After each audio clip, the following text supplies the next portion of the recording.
Good evening. Welcome to Thunder Ridge High School. We're excited for the first round of district tournament, Region 6 district tournament. Mr. Hobson is here with me. I'm Doug McLaren. Coach Hobson is our athletic director. I am the principal. And we love playing around with expensive things. But we had to upgrade our expensive things. I tell you what, our things weren't expensive enough. So huge shout out to Matt Harris, athletic director out at Rye. Now, we've been having Matt come out a couple of nights this week to help out with 1A and 2A games. And while we were trying to get things started and get off the ground, Matt and his Rider program really have it going on. So we've got a full desktop computer, a really awesome preamp, and lots of fun stuff that I really wasn't ready for, to be totally honest. So Matt, I know you're kind of listening, and Matt is up running our hardwired camera tonight. So Matt's about to set up some microphones for ambient crowd noise. And we're going to be having on 5-6. Turn that down. And I'm also going to throw a shout out to you, Travis. You have done a lot of work on getting these. I was talking to Travis earlier today. He doesn't do anything halfway. So it's like this thing just keeps growing and growing. In my mind, we're just kind of talking over some basketball, and pretty soon we've got the McHobson cast going on. It's like the Manning cast, and we're going full speed ahead. But Coach Hobson, you are the man. This is pretty cool stuff. And hopefully there's some people out there who enjoy it. Maybe we'll get some announcements tonight to let our fans know that there's some people who can't make the game that tune in. Well, we got to, while we're talking shout-outs and having fun with shout-outs, let's shout out a couple of businesses who saw what we're doing, like what we're doing, and said, hey, how can we help? So we want to throw a big shout out. And who are those businesses? Matt is teaching me. So we even named this Titan cast. It is now the Valley Office Systems Titan cast. I love it. Valley Office, great partner for us here at Thunder Ridge. We get all our copiers from Valley Office. They come out, they repair those. We run thousands and thousands of copies through those. Even in this day and age, there's some things that we really need a hard copy of. And so our teachers utilize these every day, and Valley Office is great partners for us. So we love having them.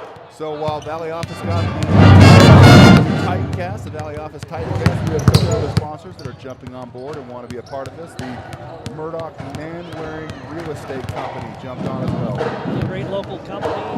Have kids here in the building, some students, and we've interacted with them several times, and love having them part of the team. Big shout out to Jared Man-Wearing, Chad Murdoch. We appreciate you guys' support. And last business sponsor we want to throw some love to is the United States Marine Corps. Semper Fi. Semper Fi. The Marine Corps has jumped in and taken a full athletic department sponsorship. So we're going to say a big shout out and thanks to the United States Marine Corps, all the Marines that work for us every day. You know, freedom isn't free. We do appreciate the Marines and quite frankly all of our armed forces. But the Marines are willing to give right back the financial contribution. I want to say thank you to the United States Marine Corps. Huge proud Semper Fi. Semper Fi, do or die. So, Doug, let's get into our pregame. Let's talk a couple things we want to get some things outlined. We had a bit of a program prepared for us to some degree. We had some technological errors. We're still learning. Doug and I here, we are amateur hacks. We are, but we love it. We have fun. We do love it. We're having a great time. Couldn't be more fun for us. We get to sit right next to our team bench. I get to sit next to my daughter who's running the Titantron, the Idaho Central Credit Union Titantron. We're going to be bringing in our superintendent, Dr. Wolstenhume, a little bit later in the game. Spoiler. You just threw it right out there and spoiled it. We want to get people out here. Yeah, that's true. That kind of advertisement, people are going to tune in all over the country for that. Dr. Wolstenhume will be here, hoping during the second quarter. Talk a little bit about the districts and some great things going on for us in Bonneville District 93. Sorry, please. Before we get to the starting lineups, we'll have a bit of talk about starting lineups for both teams. Let's talk about you and I. We talked about this today. Yeah. We had a chance to catch up with the coaches, Coach Tolson, and the guys. We're not exactly coaches, but we know our way around the basketball floor. Yeah, we've done some coaching. We're not coaches anymore, but we've sure done some coaching. We're not coaches anymore for sure, but we do know our way around, and we've got what we feel like are some keys to the game. Let's just start off. Let's start with a defensive key to the game for Mr. McLaren. Well, for me, as we talked about today, just as we played the Highland Rams less than a week ago. Last Wednesday, we played Highland here on this court, and the game started out a little slow for the Titans, but on defense, Barella for the Highland Rams started out and just really played well right at the start. That's Ridge Barella, point guard, great ball handler, great shooter, and he really played well at the start of the game. So one of my keys for the game for defense is to stop him. Keep him from penetrating, keep him from dishing the ball out, and keep him from scoring. So I think that's. How about you, Coach? What do you have as our defensive key? It's been a key for me the whole season. We have good days and bads, and we have some times where we do this particular key for me, but for me it's about the rebounding, especially on the defensive end of the floor. We've got to do a good job. We haven't been an awesome blockout team. Now, our guys, the Thunder Ridge Titans, are a tremendously athletic bunch. Yes. We got a bunch of really long, lanky guys that can jump. We got a kid like Deegan Branson. They can stick his elbow down the rim. Yeah. Guys can jump, but for whatever reason, we don't block out a whole lot. I think the blocking out is kind of a lost art. Coach mentioned it to me that's a key for him. They've talked about rebounding, and that's something that Highland in the game last week kind of took it to us on the defensive end. They had a lot of putbacks, a lot of second chances, third chances, fourth and fifth chances a couple times. I think that's got to be a factor for our guys. If we can rebound on the defensive end of the floor, I like our odds. Just keep the ball out of Highland's hands. And if you're tuned in and watching the warm-ups, Highland's got some big, strong, athletic kids. And so it's a chore to keep them off the boards for sure. It's tough. They've got some big boys, and we'll come back to their starting lineup and some of the guys that made an impact on us, as we called the game last week. Yep. But let's move to our keys to the game on the offensive end for us. I'll fire off on this time. Yeah, please start us off. I really felt like in the last couple of games, with the exception of our game Friday night at Rigby, which was kind of one of those games where had our back against the wall, came off a couple of hard games against Highland and Madison. I felt like we got bullied a little bit with the exception of Rigby. So my key for the offensive end is to be physical. I think our guys, again, are long, lanky guys. I don't think we should shy away from the pressure and the physicality. We got a couple guys like Mason Hackbarth and Hudson Harker who don't mind playing through contact, but our front court has a tendency to stay around the arc, the three-point line, and try to launch the finesse shots. But that's where Highland came up and jumped up a bit as Barella was in our mug. They were face guarding every one of our guys. I really think there's some guys that are bigger physically in girth than some of our guys. We're longer, we're leaner. I do think we're faster, but they got some physicality. Coming off a state football championship, a lot of these Highland Rams play football, and it's kind of a football game on the basketball floor, and that played to Highland's advantage. If we can stymie some of that, I would give our guys a distinct advantage. So just follow up on that then, Coach. How do you shift that gear when you've kind of been your nature all year to live on the perimeter? How do you help your kids kind of shift into being a little more physical? Well, I know it's a coaching point. I've been to several of the practices. They work on getting low and working south of the free throw line to get on the low block and to really want that ball to force the help side defense to move. When you can get that insert pass, it only takes the one insert from the perimeter.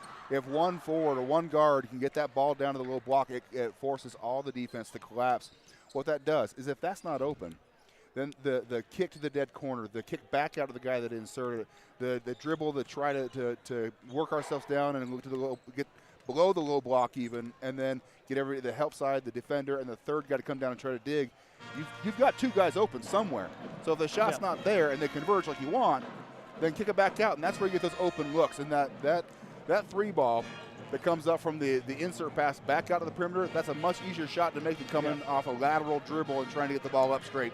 Yeah, great points there. You just want to get the defense moving and trying to react, and then you can find some open spots. I think that's a great point. The physicality is as much about getting the defense to move and shift. I mean, you're on offense. Yep, absolutely. You want to control the ball and control the tempo and control what dictate the game versus on defense, you're trying to take that away from them. And so if you can force that issue, it changes the dynamic of the ball game. Yep, absolutely.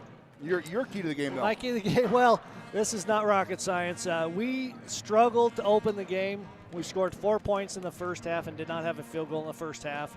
Less than a week ago against the Highland Rams. So we got to put the ball in the bucket. We got to put the ball in the bucket and make some field goals. We just got a big hello from Greg Harding. So for those that don't know, with these inter-conference, inter-district games, so Highland is officially District 5. Yep. We are District 6, and when we play in district tournaments, we have a mixed officiating crew. So Greg Harding, the lone representative from the 5th District out of the Pocatello area. Greg is a skilled official, and we're glad to have him. Yep. Had some good kids that came through Highland, if I'm not mistaken. Some pretty good ball players. He had a couple. Harding? He had a couple of offspring. Yeah. There's a handful of Hardings, but he had some good offspring for sure. Yeah. His son, I think, just finished up his career at, I want to say BYU, if I remember right. That's what I thought, too, yeah. It sure feels like when the band has died down, it's like we're screaming at each other now. Yeah, it seems loud now. Well, we're going to take a second here to salute our nation's flag. Again, we want to thank the United States Marine Corps for their support of Thunder Ridge Athletics. We'll give them one more graphic on the screen there, but we're going to sign off here a second and take care of our national anthem and some pregame business. Good evening, ladies and gentlemen, and welcome to Thunder Ridge High School for tonight.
Give it up one more time for your Thunder Ridge Pac-Man and the good old USA. And now, Titan fans, turn.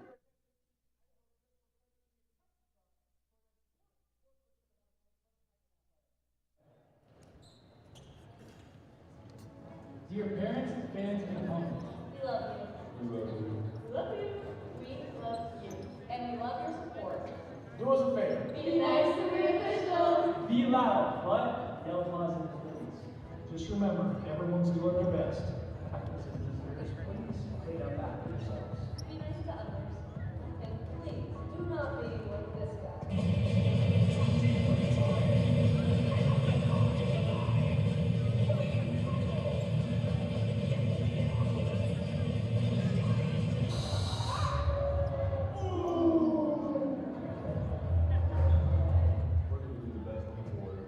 We need to be the best everywhere else. So let's be good sports. Have fun after the game. And rock the Ridge. Let's go!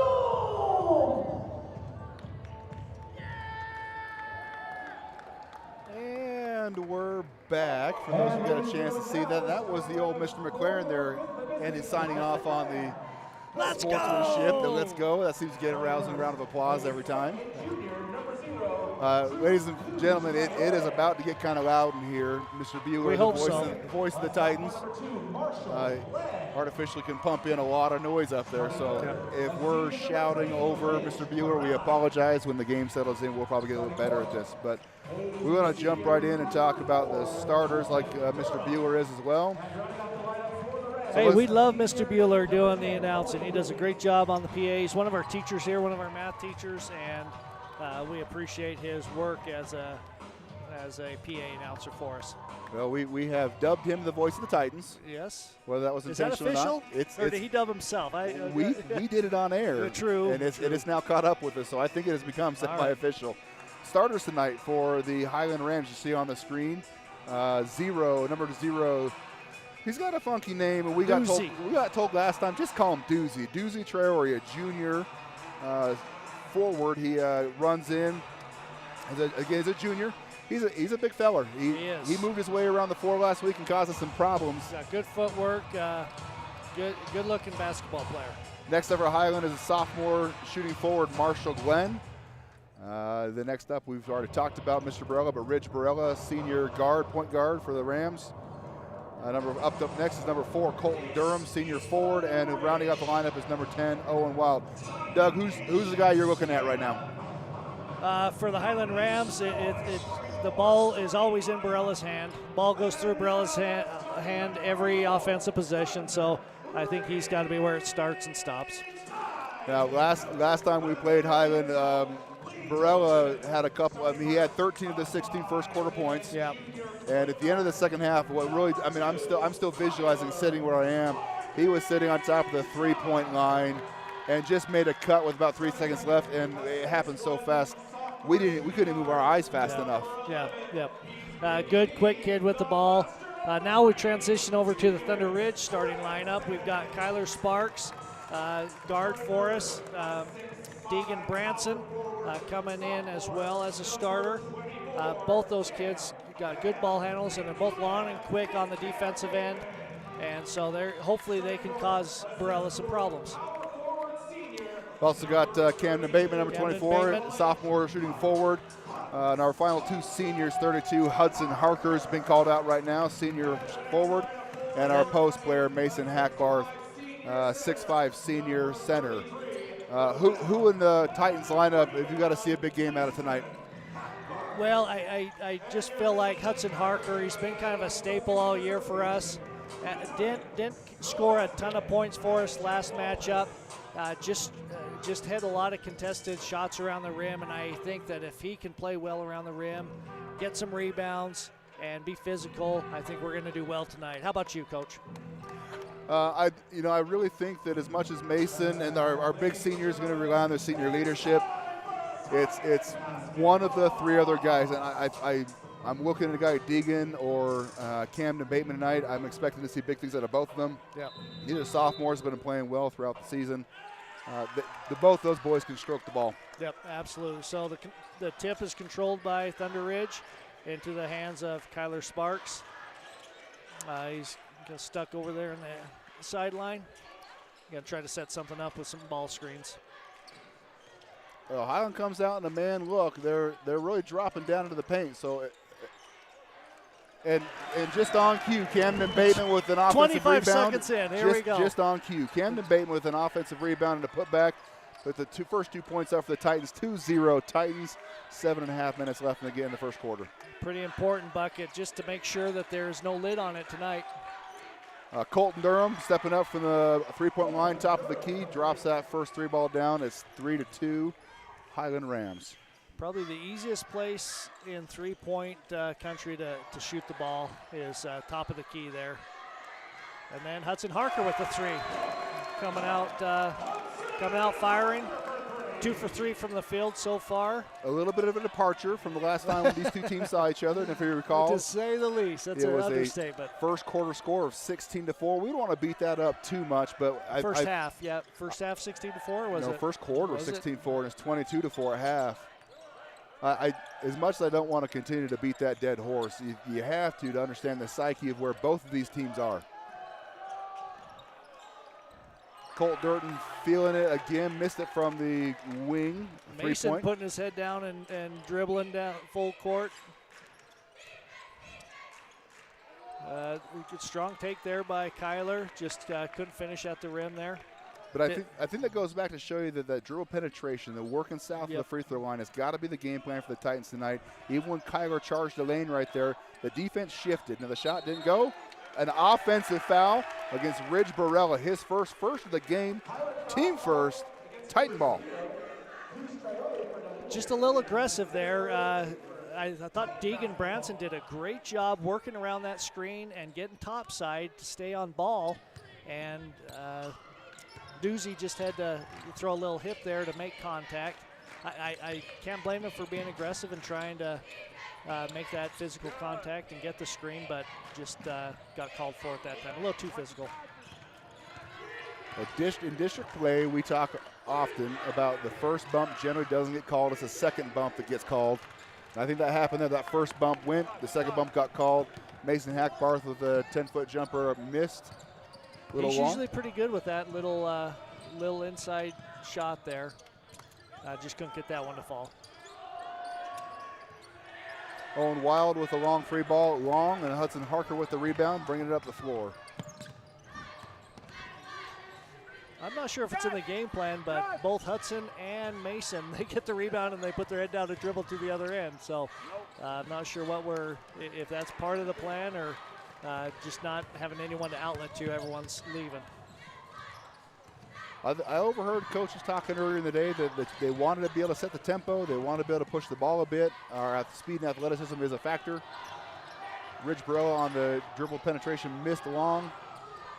Gets the ball back on and then finally ends up with Doozy. Pretty good defensive movement there on to contest that shot for Deegan on Barella. It looks like the sophomore is going to be playing senior, at least for the early going here. Well, looking back on that last defensive possession, it kind of goes back to one of our keys to the game there, Doug, the rebounding. Didn't see a lot of block out. Highland has had the opportunity to get a couple of offensive rebounds and got 3 shots out of 1 possession. But Deegan Branson, having none of it, just drops a long 3 ball right there. That takes the score to 8-5 Titans. It's almost one of those what the heck shots, you know, a little congestion, some people collapsed like you talked about early on. People collapsed on Hudson in the post. He had 3 guys swatting at the ball. Hudson's a strong kid, very athletic. He got the ball out to the wing. Deegan hit the 3. There we go. Rebound and a key. Doozy with the long 3 ball attempt. It missed. Rebound Kyler Sparks. He took it up the floor. Hudson Harker ball in hand. We're to set up the offense. I like the push. I'm not sure that's the Kyler had an open look, and Coach Tolson's pretty free with looks. If you have a good look, he does not mind you taking the shot. And the long rebound. Those are hard. Those are hard. You got to give slack to the guys. Long rebounds are tough to get, even as much as you block out and everything else. If this is going to hit quick back to half court, it's anybody's game. Yep, exactly right. I still like our defense. We're playing strong man defense here, face to face. I like the physicality so far. I mean, so good for me. Yeah, both teams being physical. Both teams being physical, on-ball defense, boxing out. We got a handful of guys checking in for the Highland Rams. Number Tanner 11, Scoresby. Cohen Tingy, and number 5, Markel Bowens. Coming in for the Titans, 0, Max Haycock, and 21, Tanner Scoresby. Now, Tanner Scoresby, I think it's worth talking about. Tanner Scoresby had a career kind of a night, Friday night versus Rigby. I missed his total score count, but he was north of 20 for sure, and had 2 big free throws late in the game with about 8 seconds left to ice the game. It was fun to watch a guy come out of the shell and have that moment he's been working hard for the last 2 years. I've seen him another game. He seems just like a real streaky shooter. If he sees the ball go in, pretty impressive. Then we got a little travel call. We had again, a drill penetration, forced Highland to collapse, had 3 defenders on him. Cam tried to slow it down, but just took an extra step there. Greg Harding got him. It'll be a Highland ball, 2 minutes, 46 seconds left. Scores 8-5 in favor of the Titans. Ridge Barella ball in hand, bring it up the floor. But Deegan Branson's going to pick him up at the volleyball line. A little slower pace here. And ball pressure. I think we talked about it a little bit in the lead-in. Some ball pressure and being physical. Barella was looking for a backdoor cut there, and just a little miscommunication.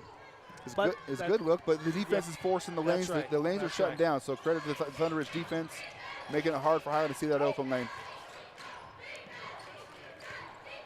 Ball's getting moved up the top of the perimeter there. Ball's in Deegan Branson's hands at the moment. Going to head back to 10 scores. We're going to drop a long 3 ball. Look good, look good. It did look good. Offensive rebound to Max Long Haycock. rebound. Back to Deegan. Deegan with a long shot. Also Another no one looked good. A couple good looks there. Yeah, yeah. Long looks, but good looks. So hopefully we will settle in on defense. Just under 2 minutes left in the first quarter. Strong ball defense there. Good rebound by Deegan there. I like the pace. I like the hustle. Max Haycock pushed the ball up the floor, got it into Deegan Branson's hands, who took a baseline penetration, drew the foul. That's kind of got to be the game plan, to force Highland out of their defensive lanes, get them out of their man, get them offset, get their hips turned. And no matter who gets a ball in the backcourt, they're pushing, and I believe that's just got to be a plan, got to be what their game plan is tonight. So we're winding down, about a minute and a half left of the first half. Titans up 8-5 with the ball. Working the ball around the perimeter now.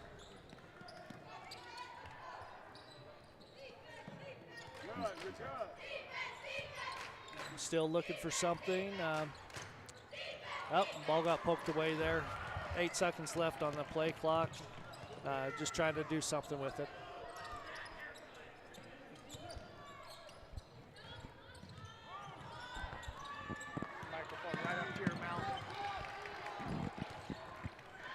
All right, Owen Wild with the 3 ball. It's up and it's good. Another little scramble. 49 seconds left to tie the ball game up at 8. 43 seconds left in the first quarter. Tie ball game, Titan ball. Deegan Branson on a nice drive, drew the foul. We'll wait to see from Mr. Harding who the foul gets charged to. The foul goes to Marshall Glenn, sophomore Marshall Glenn, out of the wide side. That's 4 team fouls on Highland. Connor Davenport in for Deegan. No fouls yet called on the Titans. Looks like we're almost can hold the ball for 1 shot, tied 8-8 toward the end of the first quarter. Hudson says, I don't care about 1 shot. I'm going to be aggressive and take it up. But that goes back to what we're talking about in the pregame, that being physical on the offensive end. I like how Hudson turned, about-faced, and dropped his shoulder into the play there. And what he did, that's a lost art in basketball nowadays, that ability to, in the paint, put your shoulder down and draw that contact first, then go up the shot. Oftentimes you get the shot, you get the end one, but if nothing else, you draw the foul, get 2 on the line. Too often, young men and women, they just avoid that contact. They want to get their shot up, want to take a clean look. But you take 2 at the free throw line, the same as you take 2 from the floor. Mason Hackbar checking back in the lineup for Cam Bateman. 26.9 seconds left on the first quarter's clock. Hudson Harker still at the line, shooting his second, made the first. Maybe a little defensive substitution there, getting Mason back in, looking for some rebounds and some defensive stop on the other end. 27 seconds left in the quarter. 23 seconds left. Ridgebrella looks like he's going to want to take the last shot. Really in no rush here. I hope you guys can hear the ambient noise. Mr. Harris up there hooked us up with a floor mic. You can hear Coach Johnson here saying, "You good, you good." Well, got the shooter's roll there. But Colton Durham gets that final closing waning seconds, that long shot that just rolled right around. Yep. Ends our first quarter. We are still knotted up at 10. I believe we just got a guest arrival was turned. It's what you've been waiting for, folks. It's why you tuned in tonight. This is going to be the highlight of your week, I promise you. We want to bring on the air Bonneville School District 93 Superintendent Dr. Scott Wilson. Dr. Wilson, welcome to the program. Thank you. Great to have you here. It's honestly a pleasure to be here, and never seen the game down here from this angle yet, so this is awesome. Kind of a fun place to sit, isn't it? It's a great place to sit. I had to make sure our bench knows the guy that signs our paychecks will be right on site, so please mind your manners. And it also lets Travis and I keep a close eye on our student section. And we can see if there's any tomfoolery or shenanigans going on with the students. And we can direct our assistant principals over there. We've got pretty darn good kids here. Pretty good show out tonight. Spent a lot of games with my back to the court watching the student section, so really fun to come and actually watch the game. Yep, watch the game and enjoy it. So, Scott, we sure appreciate you jumping on. Like Travis said, Superintendent of Bonneville School District 93. How many years have you been in this position now? I lose track, Doug, but I think it was 2019, so just wrapped up my 5th year. 1920 was your first year, is that right? So I was asked to be superintendent in March of 2019, so 18-19 school year, about halfway through. Okay, that's right. And so you were in the envious position of dealing with all the COVID stuff, really in your first full year in the superintendent's seat. So tell us a little bit about COVID and what disruption that made to the educational setting. You know, it's funny, it's the second time I've been asked about that in 2 days. I was just talking with one of our parents yesterday, and he was at a meeting that was pretty contentious and just expressed appreciation for us, how we handled things. But it's definitely good to be on the other side of that. Things are really settled back to normal. Lots of positive feedback from our teachers this year that it feels like things are returning to normal. So it was a challenge for sure, but we also learned a lot of important lessons through that time. So what were some good outcomes of that for education and for teachers in your view? You know, I think there's a few key lessons that I learned. One is just the importance of communication. It certainly forced me to think differently about communicating with our families. We started our D93 Lives through that time, and something we've continued to do. Started our weekly updates to our parents during that time. So just that really forced us to think differently about how we communicate and how often we communicate with parents, and I think that's been a great thing. Educationally, it was the start of our intervention plan for our students on Mondays, something that we did really out of necessity, but I think we've seen a tremendous growth in our graduation rates from that, and just I think really provide that extra help and support for our kids that we were always talked about, trying to find a good way to do that, but I think we've really settled on something that's been working very well for our kids and our teachers. Yeah, that's great. In the amount of time we've had Dr. Wolstenhume on, we've had a little bit of shift in the game. Colton Durham had a long 3 ball to take the game 13-10 for the Rams. We had a foul called on Connor Davenport to reshift things. A couple misses later, and Connor Davenport back in the ball. Camden Bateman that was a fantastic drill play. That's what we've been waiting for right there. That burst we've been hoping to see out of Camden. That's why they're pushing the ball up, trying to get some of those pace. easy buckets in transition. Yep, exactly. Great strong move to the basket there.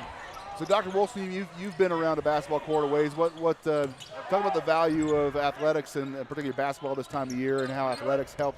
We talked about that COVID piece, but get a chance to bend your ear a bit about the value of athletics to our education these days. I've always believed in athletics and extracurriculars. There are lessons that our kids learn out there, and through the mentorship of our coaches, that we just simply don't have that same opportunity to learn in classrooms. And so, I was never a standout athlete, but I sure learned a lot about hard work and grit in the times that I participated in extracurriculars, and we see those same lessons from our kids. Now, if I remember right, you played up at Teton High School a minute or two ago. Class of 90. Class of 90, just like you, Doug. Yep, we're both the same. I could remember you were young, just a little younger than me, but class of 90, and just had a great career up there, if I'm not mistaken. I've heard stories from Dr. Wolstenhume just about some of the lessons tell us some of the lessons you learned as a young man. Probably not the star of the team up there, but as a player that maybe came off the bench and practiced hard and worked hard, what are some of the lessons you learned that just you employ in your business today, your work? So my kids will laugh about that, but I have a famous basketball story that's going to want to teach them. Another great strong move to the basket there. So my freshman year, I was always the last one off the bench. Always went in for about the last 20 seconds of every game, and thought I was a much better basketball player than I really was. It was a great 3-ball from Highland. Marshall Glenn is a 3-ball there. But had one moment right at the end of my freshman year where I airballed a 3-pointer. I had 2 turnovers in the last 20 seconds. Realized I had a lot of work to do, and so I went to ISU's basketball camp that year. really learned the value of hard work, learned the value of fundamentals. It just determined I was going to be the hardest working player out the next year, and those are the kind of lessons that I really learned on the athletic courts that I didn't learn in the classroom. Well, courtesy of a couple turnovers, we had a moment to check in. Hudson Harker's going to check into the ball game for a whole, and as well, a whole litany of Highland Rams. Dr. Wilson, it's funny, I've been jotting down a couple of notes if you've had a chance to talk to us. And interesting in talking with Coach Tolson, a couple of the coaches the last couple of days, our basketball coaches. You touched on 3 things that Coach Tolson talked to me about that's got to be keys for our postseason. It was communication, grit, and just that teamwork, that teammate, being a good teammate, buying into a role. So talk to me about how the communication that you've learned through COVID and some things you've learned from an educational standpoint and how those parlay into the athletics.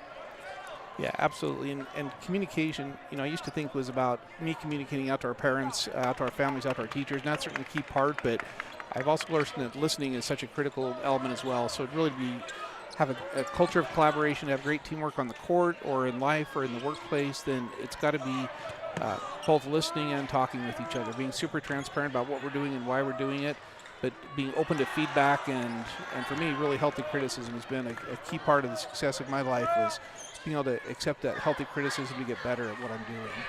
So I'm going to share with you, this is not my nugget. I'm going to give Coach Tolson the credit here.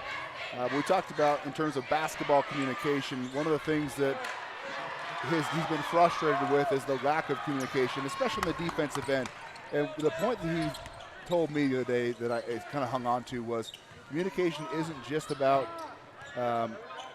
talking and just communicating where you are and what you're going to be defending. It's holding yourself accountable by speaking out and saying, I got ball, or I'm help. You're now holding yourself accountable to your teammate that you're going to be where you say you're going to be. Absolutely. Yep, and showing up and taking care of those responsibilities. And if there is a mistake, taking ownership of those mistakes as well. And that's what a huge part of trust, right, is you not only communicate and you talk, but you trust that your teammates got your back, and you trust that everyone's going to do their job while you communicate. It's a huge part of any sport. Well, in game action there, for those that are tuning in and wanting to listen to us, Max Haycock had a long 3 ball that went long. Camden Bateman on the rebound, but drew a foul on Cohen Tingey. That's going to be Highland's first of the quarter. That is Tingey's second foul on the night. Thunder Ridge Titan ball. Back up top to Camden Bateman, inserting into Kyler Sparks. Just under 3 minutes left here in the first half. Titans down 17-18. We have Dr. Wolstenhume, Superintendent of District 93, with us. Just tell us a little bit about Scott, if you're, as you think about coaching, and you're just in a little different position, but you still coach and you still teach. How does your goal of designing success for every student, how does that apply to your position now? How are you able to accomplish that, coach up the people in order to accomplish that goal? It's just like out on the basketball court, it's a team effort, and I appreciate the analogy of a coach. I've never thought I've been a very good coach, but in my heart I've always been a teacher, and so it's really about understanding what are the important things that we need everybody to learn and be able to do, provide that help and support to people to make sure that they can achieve those things. So I really do believe in our mission as a school district to design success for our students. That includes out here on the court with extracurriculars as well as in the classroom. Success for me in the extracurriculars is really designed about how much kids learn and grow and improve, how well they learn to work together and trust each other like we talked about, how well they learn to be an effective teammate, not as much about wins and losses. Right. So many things that we do in education aren't measurable by points or assists or rebounds or anything like that. We're just really trying to develop kids into productive adults and teach them something along the way, I think. Yeah. Well, we've got a development in the game action there, fellas. We have a foul charge to Raymond Barella. That's going to be his second on the night. Colt Durham had a couple of 3 balls while we were talking about some of our educational goals, which brings him to 13 points on the night, 23-17 up until Camden Bateman just dropped that quick jumper. Brings the score to 23-19, favor of the Rams, 1:10 left in the first half. So what are some of your goals for the district as we I guess we're a little over halfway through this year, finishing the second trimester here in a week or two. How do you want to finish this year and then get started on the next year? What are some of your things you have on your plate? I appreciate that, Doug. And one thing we talk a lot in our school district is our framework of working together as a professional learning community. We had a great investment of both time and resources this fall to bring a professional learning community conference right here to Thunder Ridge. Second time we hosted it here, second time it's ever been hosted in Idaho. Really helped our teachers and our administrators understand the big picture of professional learning communities and how we can work together to design success for our kids. So for me, it's really about how well are we supporting our teachers in working together in those teams, how well are we supporting them in achieving the important goals that they've set as a team, and really just how much progress have we made, because in the end we know that those are the practices that will impact student learning. Now, before we jump in too much of the game action, I think it's important to know PLCs, professional learning communities, those who might know what those are, I think that's very teacher-driven. We have one for coaches as well. Our athletic department, all of our coaches share a PLC as well. We meet once a month. We talk about shared successes and shared failures, as well as how we can help each other get better. Those three big ideas of a focus on learning, a collaborative culture, and a focus on results, those are applicable in any setting, whether it's on the court, whether it's in our personal lives, whether it's in the classroom. Those are absolutely just big ideas that should drive any of our efforts to improve and get better. Absolutely. And just my reflection in the building of how valuable those are, it just helps our teachers. I would focus on our new teachers, just a huge benefit. When I started, probably when you started, you said, here's the keys to your classroom, go teach these kids. And now these teachers walk in and they've got all the resources they need, and they've got expertise that they can add to. So it's huge. Yeah, I remember my first day of teaching before we started when I was teaching at Shelley High School. And that's a great block. Fantastic block at the buzzer. It's a good enough block. For those that missed that, that was the same thing when you talk about the ball gets moved around, the defense gets offset. They got the low pass, the old insert to the backside of the help had already committed to Markel Bowen. And Hudson Harker just went up strong defensive, had a nice block. Coach Tukey's still pretty unhappy about the no call. Looks like our Thunder Ridge boys are off the court and very happy about. You can't make everybody happy, right? Any call's going to make half the gym happy and the other half pretty unhappy. Yep. Yeah, looked like a great clean block to me. Went straight up. Just a great defensive move. Both there. of them elevated. Two athletes going up and meeting at the rim, and the Thunder Ridge got the best of that one for sure. So halftime score, 23, Highland Rams, 20, Thunder Ridge Titans. A lot more scoring than last week. I knew we wouldn't be able to avoid it, right? There's no way we can't keep talking about it. Just remember a halftime score of 22-4 in favor of the Rams last Wednesday. 23-20 in favor of the Rams is a much more palatable score for the Titans. And I really like some of the things we're seeing on the floor right now. So, Dr. Walshman, is there any last bits of wisdom, last bits of advice?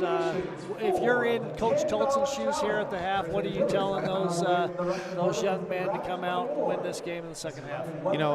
As I was talking there and watching the game, we just a couple of turnover there from the Titans. So I think taking care of the ball is just critical.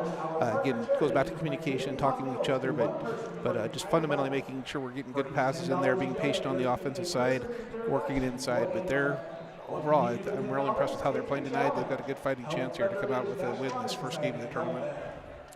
Yeah, I think Thunder Ridge is a 2 seed coming in the district tournament, and so Highland is a 3 seed. So both teams are very evenly matched. They split during the regular season. Thunder Ridge lost up here, but won down at Highland.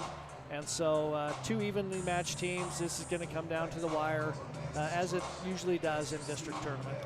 Well, Dr. Wolstenhume, before we move into our halftime analysis and our halftime show, what's in store for Bonneville School District 93 right now? Any big secrets you can let out? I think that's one secret of success, and it's never very exciting, but I think really what helps us is a continued focus and discipline on the things that are working. And so Not looking at anything that's huge or brand new, but just keeping that hard work going forward, keeping the discipline on the fundamentals, continuing to work to make sure that we're helping all students graduate from high school, helping all students learn to read, really supporting our teachers and working together effectively. So no big surprises, nothing huge coming around the corner. So we are still a growing district, though. We are still a growing district. We're looking to break ground on the new elementary school this summer, so that'll be great. Still working through the design process there, because for the first time in over 30 years, we're going to be building a different elementary school floor plan than we've ever built. So taking a little more time to get that right, but it'll be awesome to have something that's a little bit more updated than the past 30 years. A lot of fun, and I'd be remiss if we didn't thank our voters and our community for allowing us, trusting us enough to vote for these bonds. We don't have this beautiful school without their votes. We don't have Black Canyon without their votes. Really, I guess we don't have any school without their support of the great things that are going on in District 93. Yeah, absolutely. You know, when we bonded for this school about 8 years ago, it's now filled with 1,700 kids here, 1,100 to 1,200 students at Bonneville and Hillcrest. I really don't know where we'd be if we didn't have that support from our patrons. So we know that comes at an impact, but we really appreciate the support for them with our levies and our bonds, and again, allows us to provide that critical classroom space so our kids have a great place to learn. Absolutely. Well, just appreciate both of you guys here and the leadership you have at Thunder Ridge. Well, I got to tell you, boss, it sure is nice to have you on the air with us. It's also, for those that don't know, we got Assistant Superintendent Heath Jackson over there, kitty corner to us. Our district administration, the level of support the schools feel is it's unmatched. I mean, I've been in several school districts. You don't see it like this, and it's a great blessing to have. And we were talking at the last game. We were talking about how attitude reflects leadership, and that trickles down from a local standpoint in our school. We're pretty blessed to have Mr. McLaren here. But we know we talk often about our district leadership, not to toot our horns and toot your horns, but toot. I mean, you hear what I'm saying. I hope you feel the toot and the love that we want to show back. We love having you come and support us, and it's nice to have leaders that are present and aware and around us, and we know we're loved and we're listened to. I appreciate that, and I think one thing that's unique with our district is this is home for us. Both Heath and Jason that serve in executive roles in the district, this is the schools they went to. I've been part of this community for more than 20 years now. It really is our home. It's where our kids go to school, and I think that investment from us as community members and where we really feel like this is our home makes a big difference. So we appreciate it. Thanks for jumping on with us, Dr. Wilson. Yep. Thanks, boss.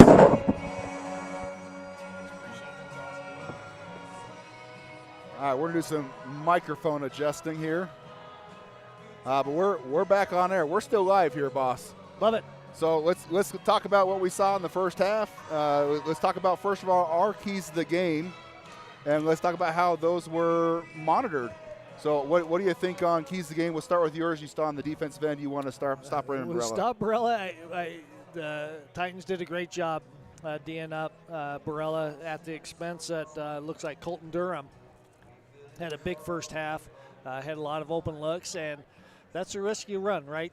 Is if you're going to try to take away the best option of the other team, then if someone else steps up and fills that role, you're gonna give up some points. And Colton's doing a great job tonight with the open looks that he's gotten. Thunder Ridge is closing out pretty effectively on him, but he's still able to knock those down. So. Well, I don't think either team is getting a lot of free and open looks, but Colt Durham's found ways to get the ball in the bucket. Give some credit where Barella torched us a little bit on the offensive end, our defensive end last week. It's Durham coming out to play tonight, and that shows you the value of good coaching, a good program. Any one guy can have a good night. My key was rebounds. Talked a lot about the rebounds. I'm not overall in love with our rebounding effort, but it is sustained improvement, and that's going back to. It hasn't been horrible. Hasn't been bad. I got a lot. We're getting a lot of shouts and love from behind us, so we must be doing something A-okay. Matt Harris come down and check in on us, making sure our sound is good. But going back to the rebounds, Doug, we've left a few open on the defensive end.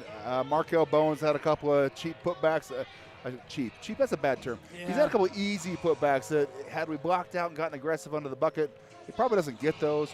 But give credit where they're athletic. We're not out of position. Yeah. We're not lacking the effort. It's just the ball's breaking their way, the bounce is going Highland's way. And we're getting some offensive rebounds on our end. So, some of that's just the nature of the game, and You've got no one ever plays a perfect game. You're going to have some of those. You just have to work through them. So moving back into our offensive keys, one of your key at the beginning, it was just the rocket science one. It was just put the ball in the bucket. And we're doing that so far tonight.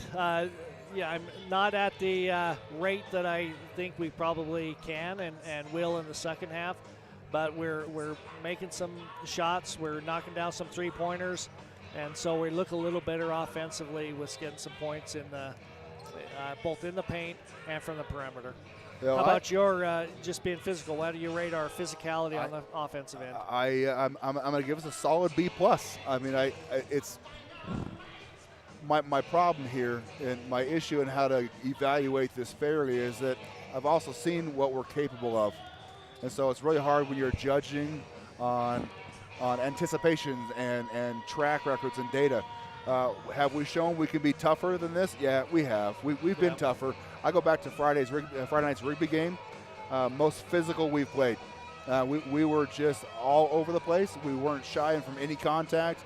And I don't think we are really here tonight either. It's just the game feels a little bit faster paced. So would I like to see more? Yeah, I'm a coach, Doug. So, I mean, I want more. I always want more. It's never – ask my daughter sitting next to me. She's going to nod her head. It's never enough. And I'm sorry that I'm wired that way, but I think coaches are wired that way. It's just never enough.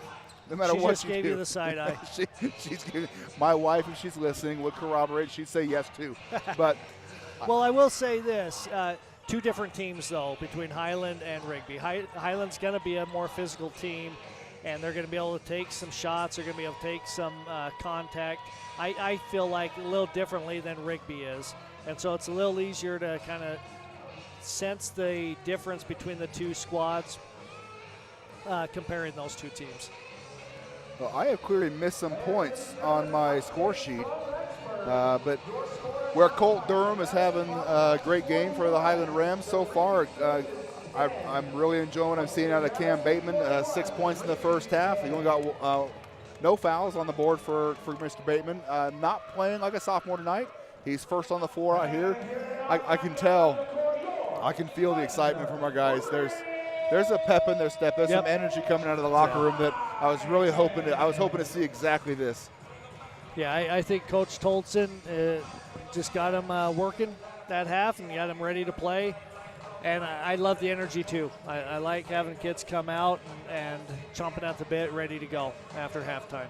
Yeah, it's funny. We had Dr. Wolstenhume on second quarter into halftime. Oh, if you missed it, you missed out. You missed out. Go watch the replay. It was a good one, but this is live and on replay. This is DVR settings are on. So you're welcome to watch this anytime you'd like. I'm sure. That's a real setting on YouTube. Yeah, absolutely. I clicked the DVR. You can go back and watch this live or on playback anytime you want.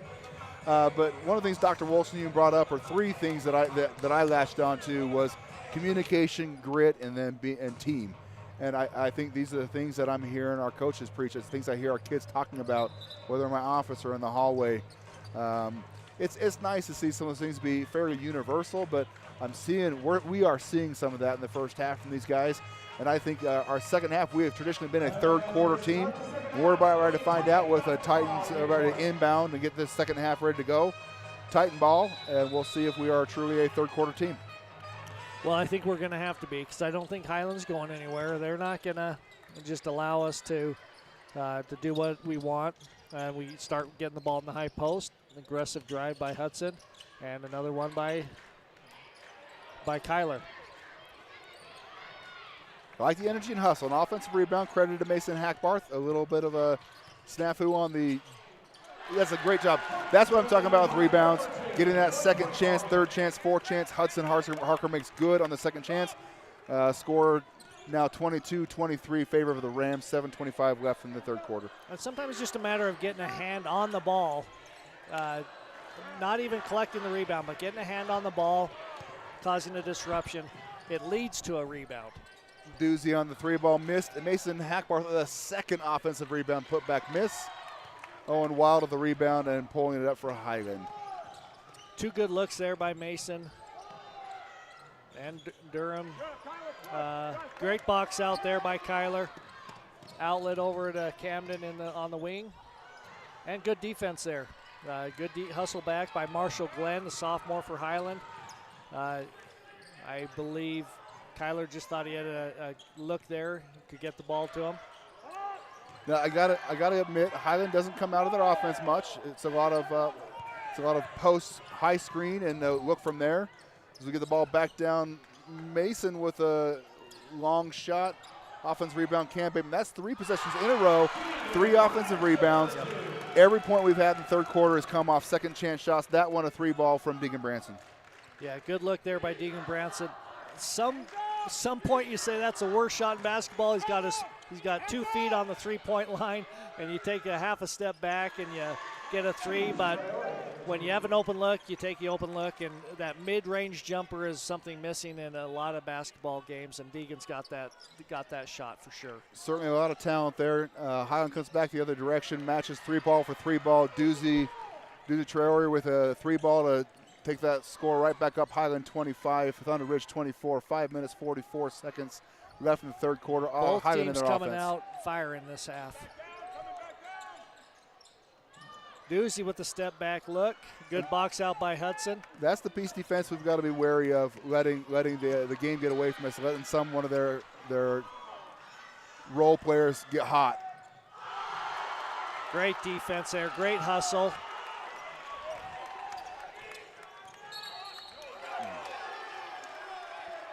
Well, we're not going to debate the merits of that call. Mr. Vasquez calls that an offensive foul. Camden Bateman with a charge, player control foul. That's going to be his first foul credited on the evening.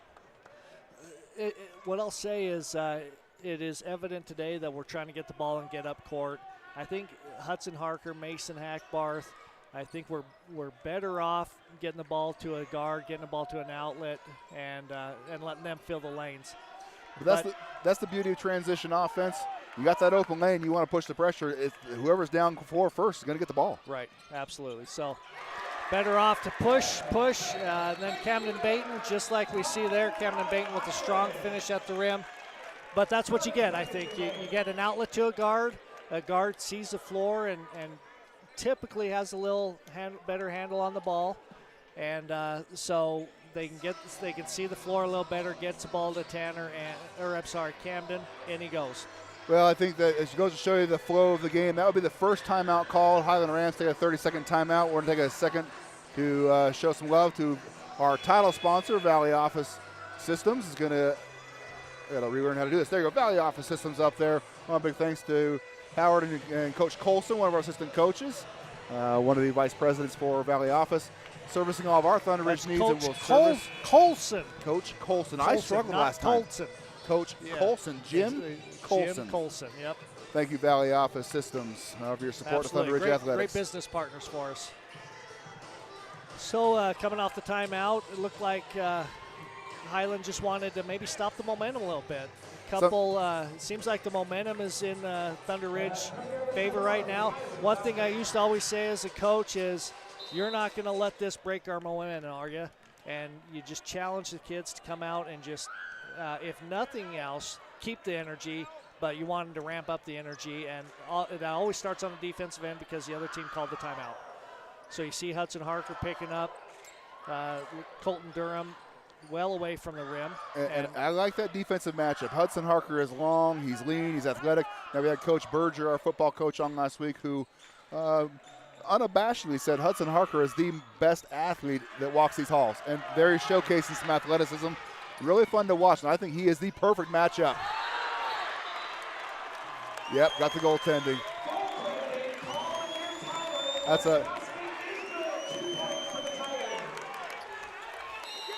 Kyler Sparks there with the bucket, if I'm not mistaken. What a great play. It started on the defensive end with a great rebound by Hudson. Quick outlet to Camden, and then Camden finds Kyler filling the other lane, gets an easy bucket. I like the scrappy nature of our play right now. This goes back to that being physical. You just can't leave him open. Colton Durham with a 3-ball from right at the top of the key. Again, you're right, Doug. You just can't leave that guy open today. He's feeling great and playing well. Tough call go against the Thunder Ridge Titans. That's 2 in a row. Yeah, you can probably hear in our ambient noise some of our crowd is not loving that call. An offensive charge called to Hudson Harker. It's going to be his second foul on the evening. And team I think foul if you 2. ask any official, they're going to say those are the hardest calls to make. Is the shoulder down? Is the elbow out? Is the defensive player, has he established position? And then all those things go into play when you're trying to make that call, and it's very hard. Well, Colt Durham registering on the scoreboard as 16th point. I've actually got him down for 18, but we'll go with the official scoreboard. I'm trying to do two things at once. Right. That's a big night. That's about the same night that Mr. Barella had last week. And again, And he's got another look. That's a little strong. Offensive rebound to go into Highland. A little tip ball action there. And again, you get a hand on the ball, and good things generally happen. That burst of speed from Barella we talked about in the pregame show, he really is fast. And there you see a good example of that again. A good defense stop there. Camden Bateman, got kind of a swat on the ball there. It wasn't really a clean block, but couldn't tell if that was just kind of ugliness there or if it was a good block. But regardless, this is a Thunder Ridge ball. Tyler Sparks with the ball at the top of the key. Drill penetration, a kick 3 to Deegan.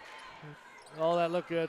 It sure did look good, and that's what Coach Tolson wants to see. That they play that mesh game up top with a 3-guard look, and they want to see the defense shifting and moving, especially out of a man defense to get them kind of playing 3-card shuffle. And then once you get that penetration to kick out. A quick catch and shoot too.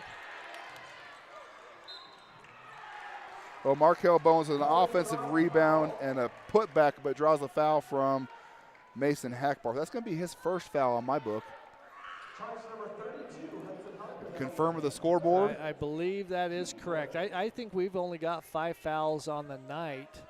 3 in this half, 2 in the first half, maybe 6. I haven't been keeping close track. I've got us for 5, but we have had 3 of those fouls in the night in this third quarter. And 2 of them been offensive. 2 offensive fouls. Hudson Harker getting a break. Mason Hackbar coming off getting a break. Looks like Connor Davenport and Max Haycock in the lineup. Going a little smaller on the lineup with Hudson and Mason coming out, maybe looking for a little speed. Markel misses both the free throws. So you can't be too unhappy with the foul under the basket. You don't give up the layup. You foul him and make him prove it at the line. And he misses 2 of them. You know, the part that I'm not loving about the fouls is, if you recall from previous podcasts, previous casts here, the new rule in the NFHS in high school basketball, and it's not a bonus situation, it's a penalty situation now at 5 fouls. With a minute and a half left in the third quarter, we really don't want to hit that 5 foul mark and put Highland shooting 2 the rest of the way out. Good defensive closeout on the end. Got Connor for a 3. That's good. That was a high-quality shot from Connor Davenport. Again, that's that piece we were talking about earlier about moving that ball around, get the offensive shift. If you can get that ball in the dead corner and get that defender that's sucked down in the key, it's nice to get that nice, clean, easy 3 ball. You're going to make that more often than you won't. Clean shot from Connor Davenport takes the score to 31-30. 1 minute left in the third quarter, Highland ball. And I'm going to be a little bit of a dead horse. I think it's our advantage when we get the ball in a guard's hand to push it up court and let our bigs, let our other players fill the lane. Well, we don't have any bigs necessarily on the court right now. Yeah, I don't mind that. I don't mind that at all. No, it's not a bad foul. Not a bad foul there. You send him to the line. He just went 0 for 2 on the last trip to the line. You sure don't want to give him an easy bucket there. And we're probably a little outsized there with Tanner coming up on the defensive end. But a good defense, and you make him prove it at the line. And he did. He made the first one there. Yeah, so Markel Bowens ties us up with that first free throw, shooting a second shot, 47.9 seconds left in the third quarter. Ball game knotted up at 31. Misses a second rebound, Connor Davenport, and we're back up in our offense. 43 seconds left. Shot clock is still going, so we got to make sure we're at pace.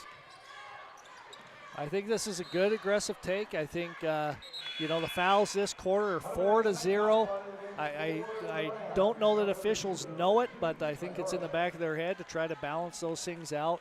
If both teams are being equally aggressive, then the fouls should be about the same. And so Rather than settling for 3 here, I think it's a good idea to take the ball to the basket and try to get a 2-and-1. I do like the mismatch we had there, but nice. And one. Got it. So a nice shot from Connor Davenport. That was a good open-looking 3-ball. He didn't get it, but Camden Bateman, a great offensive rebound in the right position at the right time, went right back up like you're taught. You know, you get that offensive rebound. The instinct is to cover up, and something that's kind of hard to out-coach guys. You want to cover and protect yourself. Ken went right back up for the old-fashioned three-point. But put back in the three-pointer, or the free throw. It puts the Titans up 34-31. With about 15 seconds left in the quarter. Looks like, of course, Highland's going to look for a last shot of the quarter. I missed who that foul was on, though. Did you catch it? I did not see it either. Well, that's a great clutch 3-pointer there at the end of to tie the game up. It was Cohen Tingy there with the 3-ball to end the quarter. So it all comes down to this, Coach Hobson. So we have first round of the district tournament. I haven't heard an update of what's going on up at Madison with the Rigby-Madison game, but that's a rivalry game. So we've got Madison, the number 1 seed coming in, and likely to they are undefeated in conference during the regular season, so they're the 1 seed. Just don't know how these tournaments play out. I've seen teams go 20-0 during the regular season and go 2-0 in district tournament and not even make it to state. So, I've told you about a past experience of mine where I've had teams that have been 3 and 4 games but get hot at the right moment and take it to it in a district tournament. So we got a camera shot heading panning over to our student section and focus on our cheerleaders a minute ago. That was a kiss cam, and I don't think that we don't have a kiss cam here. We don't have a kiss cam. Not in our student section anyway. Certainly not. Let's throw another sponsor shout out to the Murdoch Man-Wearing Real Estate Group. Big shout out to Chad Murdoch, Jeremy Man-Wearing. Appreciate your support. You need home buying or selling needs, any real estate needs, they are your guys. They are willing to be your Huckleberry. So tell me about the fourth quarter here. What do you see happening in the fourth quarter? Give us a little prediction here. Well, I liked we came out and won the third quarter. That was an important piece. You want to win the first 3 minutes, and you want to win the third quarter. So we got 2 out of the 3. The trifecta is obviously to win the game. I like the hustle. The halftime adjustments clearly from Coach Tolson had to have been, we've got to hunker down. We've got to play more physical. We've got to get after these guys. And they've been doing that. Our rebound has improved. Our defense has improved. Our shooting, they're getting the wide open looks. We're still leaving Highland shooters in free spaces, and they're knocking down shots. It's Highland ball. I think these first 2 possessions are going to be a key here. I do still on like both ends. The hometown homer here still likes our guys, but it's not going to be an easy road. Little curl there by Colton. Ball out to Barella on the wing. And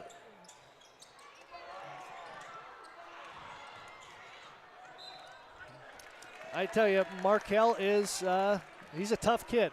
Tough kid on the block. He wasn't going to come down and get fouled on that one. He was going to put it right back up. Didn't fall for him, but very athletic and went up and got that ball. Big, strong guy. He can jump. Offensive lineman for the Highland Rams State Football Championship team. He's not afraid to get physical, and that just shows right there. Not a great – I mean, I like what Cam was trying to do there, but just solid defense. Give credit where credit's due. Yep, absolutely. So turnover Titans, Highland ball, Ridge Barella on the dribble penetration. Going to foul. Max Haycock's going to draw the foul. We reset at the quarter, so it's team foul 1 in the fourth quarter. Highland 0. It's going to be a baseline inbound.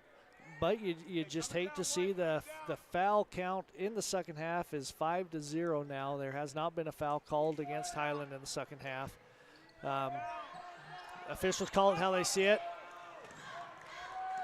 But you're going to, I think if Thunder Ridge can be aggressive, they're going to get some foul calls, and that's really what we need to do. You hope fouls don't play into the game late. I mean, we know this game's going to be down to the wire. So fouls, timeouts, all those little things are going to matter. They are, absolutely. Free throws, possessions. We got another foul charge to the Titans. This time on the shooting foul. Cam Bateman's going to draw his second foul, team foul 2. And Deegan Branson's going to check back on the lineup. We can only assume he's going to be coming in for Mr. Bateman. Colt Durham on the line, shooting 2, misses his first. I got a feeling Camden's going to get right back in, give him a quick little breather. Coach maybe sensed that foul came just because he's a little tired, a little fatigued on the defensive end. Let's get him out, get him a quick breather, and then get him back in. Colt Durham misses his second rebound to Hudson Harker. Gets the ball to a guard, Max Haycock, getting it up the floor quickly. Isn't that funny that you can't miss from three-point country, and you miss 2 free throws? Tanner with a look.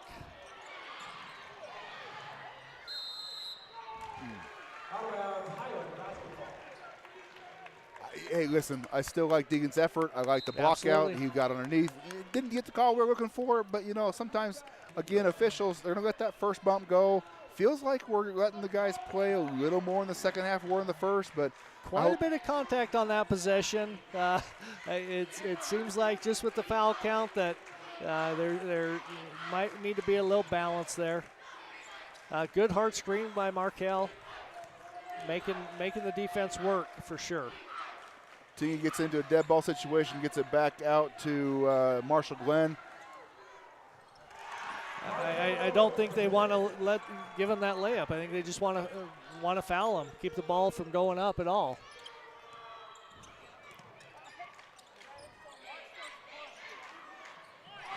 Max Haycock that's a big 3.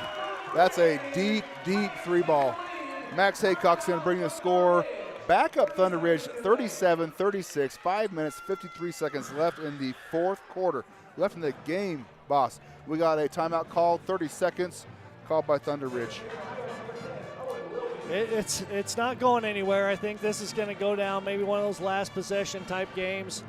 See who can pull out the victory at the end.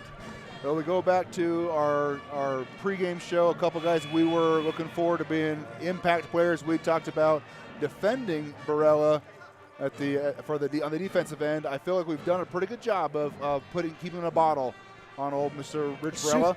Super impressed. I don't have him with a point tonight. Yeah, I don't have him on a point either. Yeah. But where he has been kind of tuned down a little bit, Colt Durham has stepped up and put the game on his shoulders. Now that's a situation that I think Thunder Ridge is vividly aware of. I just heard him talking. We can't be leaving 4 open. I could overhear the coach's conversation. On the Thunder Ridge side of things, we're looking forward to a good game from Camden Bateman. I think we're getting that. Absolutely. Yeah, I've been really impressed on the defensive end, and they're being aggressive, and maybe that's why they have the foul calls that we didn't have in the first half, the first quarter. Just ramping up the aggressiveness. Well, Highland wanting to slow the pace down a little bit. I do like that call.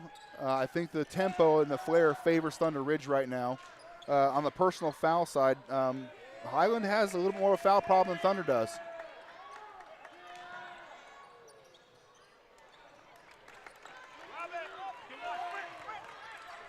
Deegan Branson drove the ball up the floor, all coast to coast, and it's good. What a fantastic play from Deegan Branson, sophomore, pretty shooting forward. There. Had to go on the reverse backhanded layup. That's pretty fun. You go right hand, left side from the opposite direction. That's a tough shot. No fear there for sure. So the same thing we had talked about in our pregame, that whole get the defense to move, get the penetration, the insert, that kick 3. Like Highland's making that same playbook adjustment too. Hudson Harker with a 3-ball wide open look, and it's good.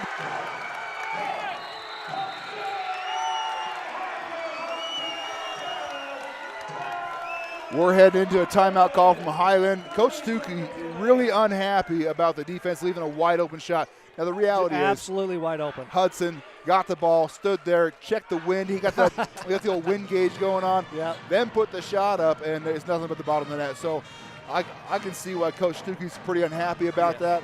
That's an adjustment I guarantee he fixes right here.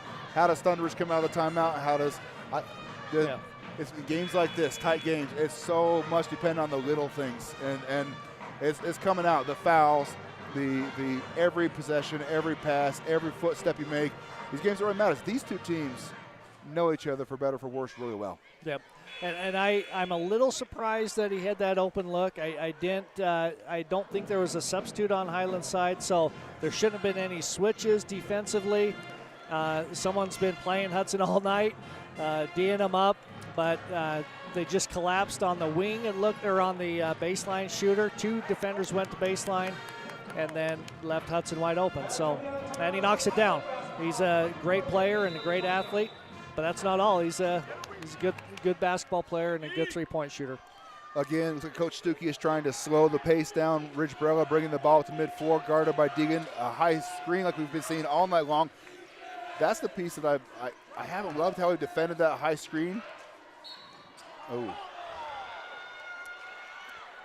Well, you can hear you can hear in the ambient microphone. There's some unhappy folks around here, but you can't not like the call. I mean, it's a blind guy can make that call, but not a foul against the Highland Rams this half.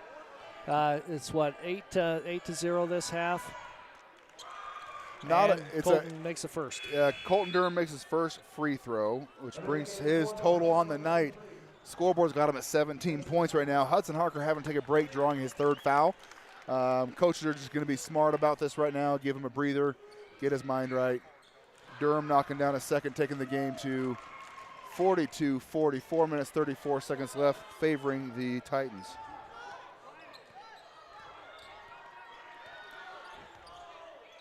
Max Haycock working the volleyball lineup. Tanner Scoresby working back and forth. Again, I'm seeing a match attempt at pace. Great take by Tanner Scoresby. Finishes at the rim. And you knew the other shoe had to drop. You knew they had to find a foul, and I just feel like as long as Thunder Ridge stays aggressive and keeps taking the ball, they're going to get the foul calls just like Highlands get. Those things will balance out. Tanner Scoresby on the old-fashioned three-point ball. Markel Bones checking into the lineup. That's a great series. Now, what we haven't been talking about a whole heap is momentum in these games. And right now, momentum is pretty firmly in the Titan side of the court. But one big 3-ball, one big and one to the Highland end, that changes pretty quick. It does. It's such a fickle thing. And coaches have timeouts at their disposal to try to stop that. Barella with the 3, long. Good hustle play out of Marshall Glenn. Missed one there, it looked like, from my great vantage point over here. I've got a worse vantage point, but Coach Tolson wasn't happy about it. He's got a mic right in his ear, so if that was that no call, that was Coach Tolson there. Understandable. 16 seconds left on the shot clock, 3 minutes, 55 seconds left in the fourth quarter, 45-41, Titans.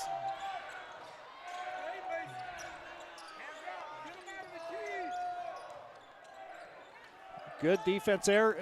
Well, the ball just, shot clock violation. Every shot clock operator's If you're a dream. defensive coach, Travis, that's got to be your favorite thing in the world is a shot clock violation. So a couple things going the Titans' way here. We go from a good run, a timeout call on the Highland. We work the offensive end. Tanner scores with an aggressive play, an and one. Then a shot clock violation. I would say momentum right now is about 3 Hudsons tall and about 4 Hudsons wide. I love it. So now, Max Haycock on the top of the, just coming over half court. So we'll work the ball around, ball over to Camden. Max Haycock over on the wing. Now, I like what we've been able to do right here to get Markel Bowens up to the free throw line. It's going to open up the baseline, so give it a possession or two. I know Coach Tolton just saw it too. Cohen Tingy with another 3.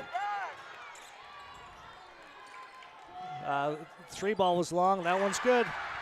Marshall Glenn to the 3-point from the right in front of the Highland cheerleaders. Going to put the ball game 45-44. 2 minutes, 50 seconds left in the third quarter. Max Haycock with the ball. As we're seeing that first bump again, it's okay, guys. Work through the first bump. Tanner scores with a 3-ball. It's money buckets, and he knows it. He's feeling it, yelling as he's going down the court. Feels great about that 3. 4-point lead with 2.5 minutes left to go in the contest. Yeah, momentum still firmly in the Titans camp, but Highland is playing a physical brand of basketball right now that we've got to be able to withstand the pressure here. Good take by Barella. Just came up a little short on the finger roll. He felt like he was fouled, but there's no call there. Max Haycock controlling the dribble as it comes up front court. We got a timeout. I think Titans that's a are good calling timeout. That's It's a good call. timeout. It's a full timeout. Why do you tell us why you take a timeout there, Coach? I've got my own thoughts, but why do you feel like you wanted a timeout? There's a couple big factors here. First of all, with 2 minutes left in the game, we're still in a 2-possession ball game. This possession actually is pretty critical in terms of the scope of the remaining of the quarter. The momentum is in our way, and we had Highland kind of on their heels, but at the same time, the volume, if you couldn't hear it, came up. And Coach is having a hard time communicating with Max. Max having to stop and watch and look at the ball and look for Coach for the call. It's easy to take a timeout, catch our breaths, calm our guys down, and that open look is going to get there if you take the opportunities to work the offensive end. We go hair on fire again. That didn't pay off for us in the last couple games. Yep, I agree. And I thought, just as I was looking, I thought Coach Tolson had a good sense as to where the team was, and they just seemed a little scrambly, a little hectic, and a little chaotic while they moved the ball up court. So why not take a timeout? You've still got 3 timeouts. Both teams have 3 timeouts left in the half. You can't take them with you. You've got, about 2 minutes left in the game. So I think it's a great use of the timeout, sell this team down, and hopefully call a play that you're going to score on and push it to potentially 3 possessions. You know, adrenaline can be a really nice thing in certain circumstances, but adrenaline can be a double-edged sword sometimes. And where the adrenaline, that momentum we've been talking about and kind of poking fun at, while that's great, and it really is, it's nice to have momentum in our way, that adrenaline can be a detriment sometimes. Yeah. I really like the call from Coach, the timeout. You watched, had a great camera angle to see the bench, a very firmly engaged bench. Everybody's in on this one, and I'm looking to see some calm, deliberate moves right here from the Thunder Ridge offense. Yep, just settle down. You work some clock, just over 2 minutes left, and use your play clock. Good job splitting the defense there, and a foul call. They're calling it on the ground. Well, Max Haycock drew the foul. The fans wanted the and one. We're not going to get it, but not Markel getting a continuation. It's probably the right call from when he called it. Got an update from Madison tonight. Madison's up 66-17, so it looks like Madison has that firmly in hand. And we got a push on Markel. And I think that's a result of Coach saying, hey, keep an eye on this, will you? Well, and they do. Well, Markel Bowens just drew 2 fouls there, brings him to 3. That evens up the team fouls. Just 3 in to 3 and in the out. fourth quarter. Really kind of a balanced game right now. Great shot from Deegan, just didn't make it. Yep, just in and out looked like. And then a good effort on Max Haycock's part on the defensive end. Offensive foul.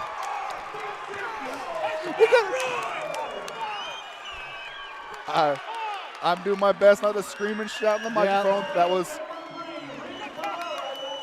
I didn't see who took the charge. I didn't see who took the charge. I am pretty confident that got drawn by Max Haycock. I'm not 100% on that, but I'm pretty confident there. It is now Thunder Ridge inbounding the ball on the Highland baseline. Tanner scores, we get the ball in. My watch is screaming at me saying we got too out of an environment here. And good call from Coach Tolson. Yeah.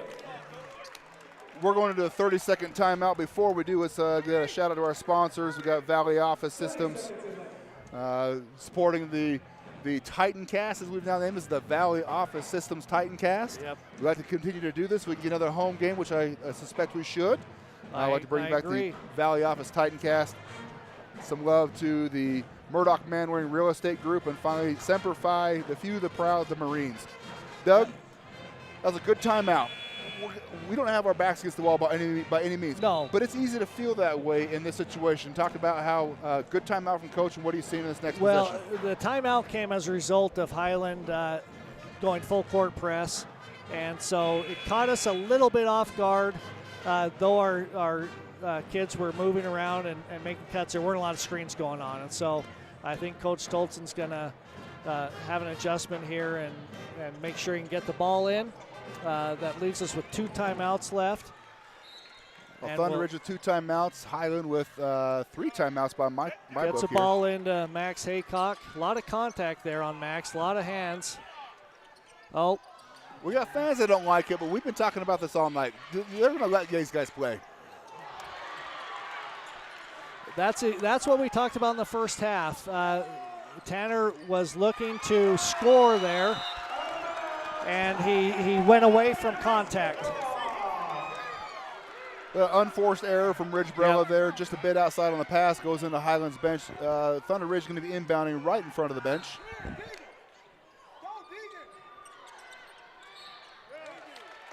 A little grab by Barella there.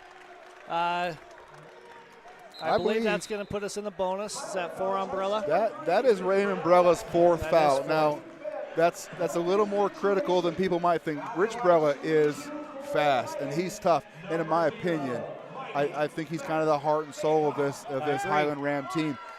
To get him off the floor would be a great thing for the Thunder Ridge. To foul him out would be even better, to be honest.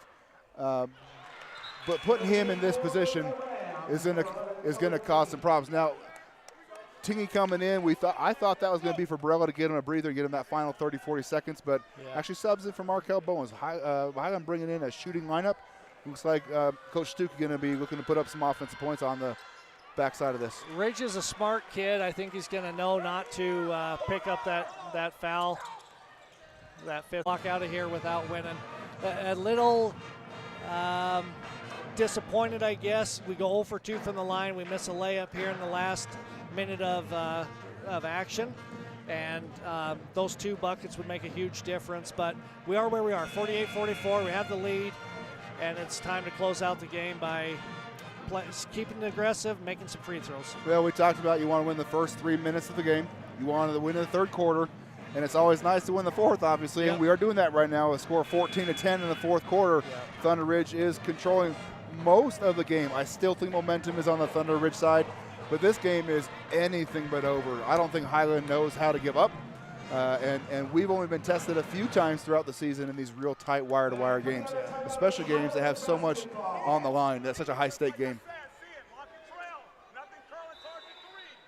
As much as you can see the fine camera work from Matt Harris, Ryer's athletic director, on the camera for us tonight, we can talk through some of this. Colt Durham with the ball at the point. Long skip pass.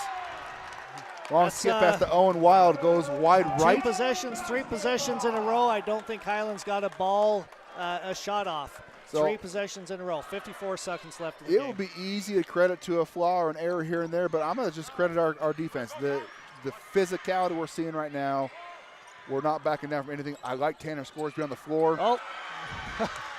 Spoke too soon, but I still like him on the floor. Good job staying with it there. Quick timeout, 2-point lead. So Owen Wild with a offensive rebound and a putback, 2 points, scores 48-46, 36.8 seconds left. It's hard. It's hard for 16, 17-year-old boys to settle down and to calm themselves down in these situations because everything seems so urgent and hectic. But you really have to. You've got to slow yourself down and just trust your skills and know that at worst you're going to get some foul shots and take care of the ball. Well, we've talked about all the small things, and I think with 38 seconds left, the small things are absolutely in play. The timeouts remaining, the foul trouble, a lot of those things right now are favoring Thunder Ridge. They're favoring Thunder Ridge right now. But on the flip side, Thunder Ridge with 2 timeouts left, Highland with 1 timeout left, the ability to stop the clock quickly and curb some momentum shifts, which I fully expect to see at least 1 momentum shift, if not 2 here. So this thing isn't over. As much as I'd love to say we're about done, it's not outside the lines to think this thing's going to go into extras if that's the case, but it's going to be a good finish. We wouldn't have expected anything less from a first round of a district tournament. Not opening the district tournament for sure. And those 2 timeouts are really important here. Coach Stoltzen has this 5 deep where you can pass a ball on the sideline. Clean inbound, try to draw the foul, get into a trap situation, but that's the look we want right there. That's it. Settle, fellas. Nope. Okay, Camden Bateman had a great look there, just a little bit right. Deegan Branson, a great offensive rebound, just couldn't quite get it back up. And Highland's going to take their final timeout with 16 seconds left. 16 seconds left. So you're going to set up a 3-point shot for the win. You're going to set up your best. You're really just looking for your best shot. Run a play, look for your best shot, and then you hope it goes in. So I think this is where basketball is quite a bit different than a sport like, say, football, where you can really take a timeout. You really have to make that decision time where, do I want to go for 2? Do I want to just tie the game up, play for the field goal? You don't get that luxury. Basketball moves too fast. Yeah, you got to react. You're right. The first open look, I can't hear Coach Stuckey, but I can guarantee he's they're saying, guys, we've got to be smart, take a good shot.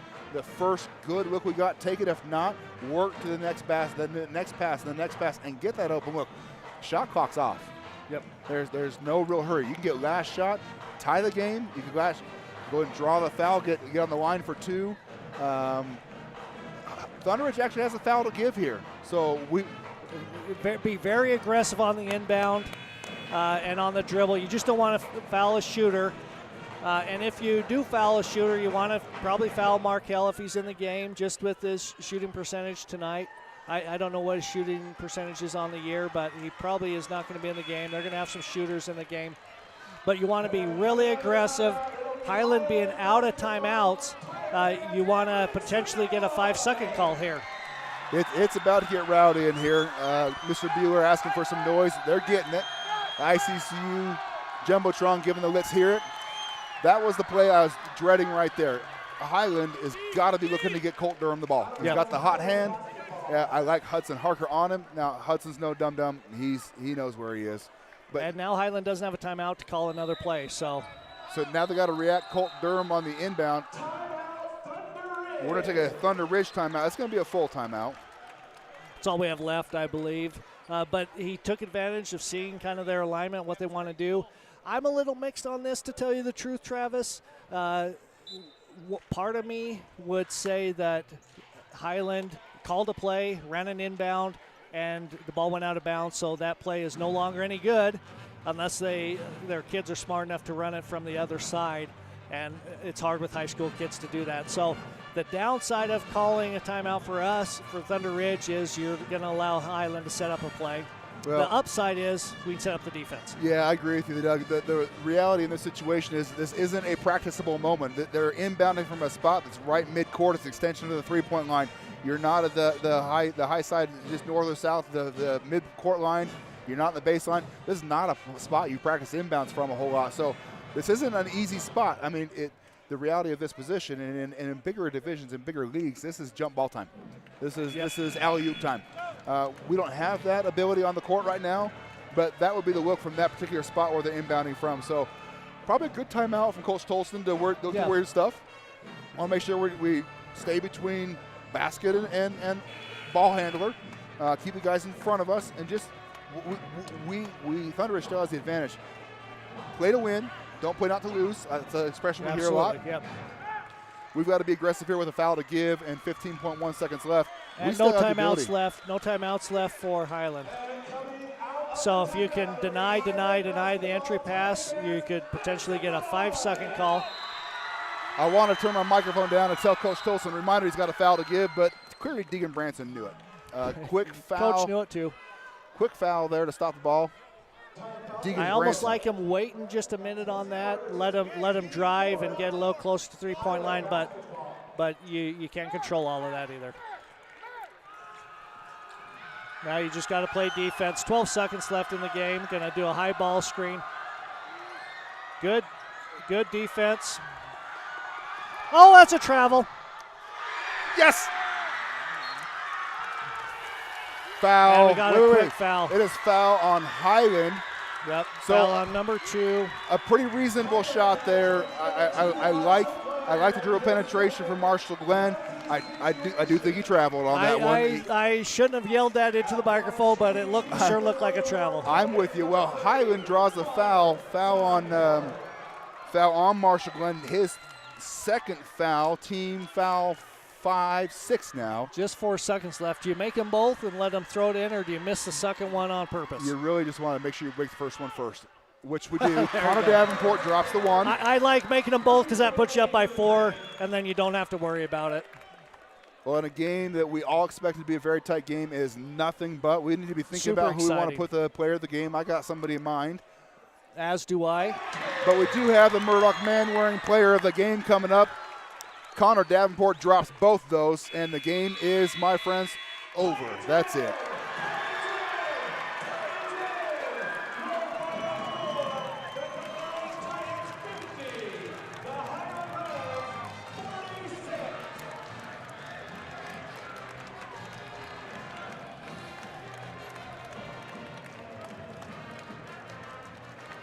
Well, there is some small deliberation going on here. That was The senior. I like that call. We're going to go ahead and wait for these guys to clear lineups. Maybe if we can get, Libby, go ahead and keep the. I'm talking to my daughter on the ICCU jumbotron. If you can keep the victory Thunder Ridge, we want to have that on there. We want to celebrate the big win here. What a great win from Thunder Ridge tonight. At Madison.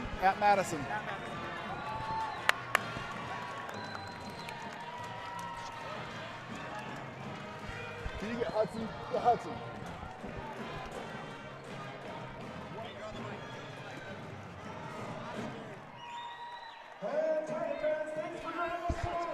All right, we had to do some celebrating there and high five our guys. Hudson, can you hear job, us okay? Hudson. Let's go! Yeah! Okay, well, Hudson will be our Murdoch man-wearing real estate company player of the game. Hudson, congratulations. That was an awesome performance. Thank you. I got to tell you, more than anything, I love seeing the senior leadership. I really appreciate it. We've been talking about it on the air.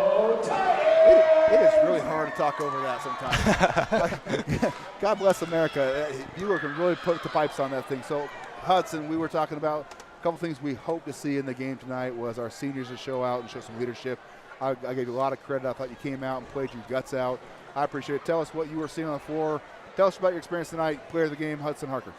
Well, last time we played them, it was a big disappointment. We got embarrassed on our own court, and we just came out and we knew we needed to win this one. This one really matters, where it's the first game of districts. So we just knew we needed to come out, play hard. We knew what they were going to try to do, just a pick and roll all night, and we guarded it pretty good and just played good. We were able to finish it out at the end. You played great as a team. A lot of people, a lot of our players scoring tonight. A lot of assists tonight. I don't remember a lot of buckets that didn't come off assists, and that's always a great mark of a good game. And I felt like we just came out aggressive. I saw you dribble end-to-end more than typical. So was that kind of in the game plan for us as we wanted to push the ball up the court? Yeah, we were definitely trying to push the ball just because, I felt like we had better size and we're more athletic than them. So I knew if we could speed up the game, we could play better, get more points. Speaking of athletic, end of the first half, you go up. Was it clean? Was it clean block? I think I got all the ball. It was scary. That's what it looked like from here too, boy. You and Markel went up, met at the rim, and got a good clean block. It ended the half, gave us some momentum, which was very good. Yes. So what was the big halftime adjustment? We felt like kind of a tale of two halves, tale of two teams. You played well in the first half. Don't get me wrong. You guys played well. Our keys to the game was on the defensive side. We want to make sure we bottled up Borello, which you guys did a great job of the whole game. We also were concerned about the rebounding. Rebounding was a huge issue for us going into it. We talked about it consistently throughout the game. You guys were a fair to Midland rebounding team out the gate. You really were. It was fair. But the second half, you guys rebounded like animals. Your defensive, your hustle, your physicality, you were diving for balls. What was the halftime adjustment? It was Coach Colson came in and he just told us we're more athletic, we're bigger, we need to be getting those rebounds. I think in the first half we were just trying to get the ball instead of getting into someone to box them out. And so the second half we just made that adjustment and it paid off big. And so moving forward, we'll let you get in with celebrate with the team. But moving forward, we've got Madison up there at Madison. What do you do Thursday night up there to turn the tide? They beat us twice this year. How do we pull out the victory up there? They're definitely a good team. Playing in Madison's always hard. They have a good game atmosphere. We've got to play hard and we've got to believe that we can win. And we're just as athletic as they are, and we can hang with them if we just play our game. Need to limit turnovers, and we should be just fine. Excellent. Well, thanks for joining us. Anything else? No, congratulations, Hudson. Yep. I hope you can go pass our congratulations on to the guys in the locker room. It's worthy of celebration. I hope the celebration is about 10 minutes long because you guys got work to do on Thursday. Yes, sir. We will go to Madison 7 o'clock, play the number 2 team in the state. Yep. It's going to be a daunting challenge, but I do believe the way you guys play tonight, the way you guys play Friday, I like the challenge. I like the odds. Thank you. Thank you, guys. Boy, proud Thank of you, guys. Congratulations. See ya. Nice job.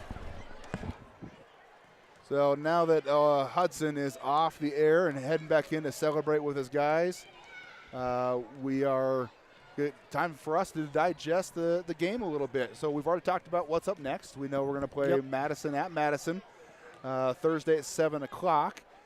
Madison, I wasn't sure. I'm not sure what the final score was, but that last update we got was 60-something to 17. Yeah, Matt Harris is on 66-17. this. End of the first half, or end of the third quarter is our last update. They're solid. Madison's a solid team, and so I'm glad Boss is still around. Boss had a sweatshirt from the guys, and we want to say once again thanks to Dr. Wolstein for being on. A great win. You are right, sir. Great win. Yeah, a lot of fun. It was fun. What was the final score there, Matt? Still looking. Sorry. We do know that it was a pretty lopsided score. It would have been a running clock in the fourth quarter, not in districts. Check that, yeah. Let's small. I don't want to correct my boss, but no. Well, you correct me when I'm wrong, for sure. The reality is that in district and state play, there is no mercy rule. There is no running clock. You play it straight up. Well, that's no mercy. No mercy. No mercy. So we go up there anyway. Just a little reflection on tonight's game. Really, you lose this game, you've got the weight of the world on your shoulders because you need to win. You can't lose again. And so by winning tonight, we put ourselves in a good spot to go up to Madison and really playing for a chance to go into state, to go at least to a state playing game. You win that game up there, and we're in a good spot. Sounds like we have an update, Matt. We do. Madison 68, Rigby 38. Wow, okay. so Rig put a push on there in the fourth quarter. Okay, 68-38. That's I think Madison's probably up for a set of messages, and they're trying to work for, obviously they're playing in for a state title, and they're excited about their team. They're good. They are a good ball club. Rigby is no slouch, so that's a pretty impressive win. But this is also a gritty win, and I think this might serve us a little better in the long term. And the best thing you mentioned is we now kind of keep our home court advantage. So it will go up and win Thursday night. We would have a bye on Saturday and then host the district championship on Tuesday. Yep. The alternative is we go up there and we don't pull it off on Thursday. We still host the winner of Rigby Highland on Saturday right here at 7 o'clock. Home court advantage for our Titans is a pretty important thing. Absolutely. And we beat both of those teams that are playing in the loser out game on Thursday. The loser of the Thunder Ridge Madison game will play the winner of that game, and so and they'll host them. So either way you slice it, I think winning tonight is a huge win for the Titans. It puts us in a good spot to control our own destiny for sure and go to state. I suppose in theory you kind of take that monkey off our back. This is we were not able to pull off a district win last year. So this is nice to get a district win under our belt and retain our home court advantage. This is going to be a good thing for the Titans, and I think Coach Tolson's probably in there. I would imagine he's going to let them celebrate for a hot minute, and they've earned it. That's a big win against a good Highland team. Kids celebrate, coaches don't, though. Not generally. Not generally, no. I'm expecting Coach Tolson to be right now shifting gears, and he's got Madison. Again, going back, we talked about it several times in the course of the broadcast that at this point in the season, we all know each other pretty well. We have a pretty good grip on what each other are going to try to do. There's not a lot of secrets. We can't hide a whole lot through districts. No. So Madison's going to know us. We're going to know Madison. This is going to come down to players making plays. Yep, you're playing every team for the third time. Potentially you play a team 4 times and 3 times in a little over a week. And so you're making plays, and you just have to rely on our athletes to be athletes and to go out and compete. Madison has always struck me as a pretty physical ball club. I thought that was something that Thunder Ridge showed some drastic improvement on tonight. I think we took the aggression to Highland at times. We still took in the teeth a couple times, but I liked our grittiness, our rebound. Coach Dr. Wolfson, who talked several times about grit. Yep. And I liked the gritty nature of our ball club tonight. I agree 100%. I think we came out knowing that our back's against the wall, and I think Hudson made a great point. He said he felt embarrassed about the performance on our home court last week against these very same Highland Rams. Took it a little personal. You saw that look in his eye from the very beginning. We talked about how, you asked me who I think the most important player of the game is to play well tonight, and I said Hudson. He's a senior. He's very athletic, and he came out and had a little chip on his shoulder from the jump. You know, had a little chip on his shoulder and played great. I couldn't agree more. That was, I think, this team, everybody in this gym needed to see that. And I like when you have those talented, those athletically talented players that are able to rise to the occasion when the push is really on. And I like that. It shows a lot of character in Hudson. But I also think that with your guys, you're counting on to do that, do it. It is infectious, and I really saw that from the whole team. Every guy got on the floor tonight was just playing their guts out. You feel like you're playing your last game, even though it wasn't. But they sure acted like they were tonight and came out on top. So what we did is we earned ourselves at least 2 more games. Let's hope we can get ourselves a couple more. We hope 5 more games. Let's hope for 5. 7, 8, 9 more games. I guess 8 more. It'd be 8 more. 7. 7 more is optimal. If we win Thursday, win next Tuesday, it's only potentially 5 more games. Best case scenario is 5 games. Worst case scenario, going to state would be we have 8 games left. Brother, I'm operating on a Cliff Bar and a Diet Coke. I can't do math right now. Well, it's been a long day. Believe me when I say. I'm going to trust you. I'm a government guy anyway. We'll just say sure. Yes, sure. Yes. Yeah. So, Matt, while we got you on the horn here, let's talk about some of the things that are happening in Thunder Ridge Gym. We're kind of going to depart here for a second from the Thunder Ridge faithful, but Thunder Ridge also plays home to the 1A Division I boys and girls basketball tournaments. We'll host those games again tomorrow night at 7 o'clock. Tune in right here at TR Titans Athletics on YouTube. They're fun to watch. They are fun to watch. There's a lot of fun. It'll be Butte County and Chalice. Butte and Chalice. Chalice and Grace played yesterday. Chalice beat Grace? No. No. Oh, okay. Grace won. It's the loser side one. Okay, yeah, gotcha. 3-team bracket. But to bring you in, we are also hosting the 2A Boys Championship. That will be next Wednesday. Correct. We're actually doing a doubleheader. First time we've done this. So 1A Championship at 5:30, 2A Championship right after them at 7:30. Yeah, I think that's going to be interesting, you know, especially with where you're doubling up those small schools. We all have rivalries, right? And, you know, you look back in the old days of the Nuclear Conference, Butte and Chalice were in that conference. And so we have, for us, those are some rivalries as well. So even though they won't be in our conference, we'll get to see that kind of play out maybe ahead of time. And then we come in and, you know, I think it'll actually be cool for the 1As too, because they're going to get a big crowd, right? They're going to get a big crowd towards the end of the ball game. And then you're probably going to get some of those 1A fans that want to hang around and watch the 2A contest, whoever ends up being in that one. I think it's going to be really cool. I know for a long time some people have been like, well, we want to have our own place for the championship game. And I go, no, let's try this. Let's see what it's like, because this is what it's like at state.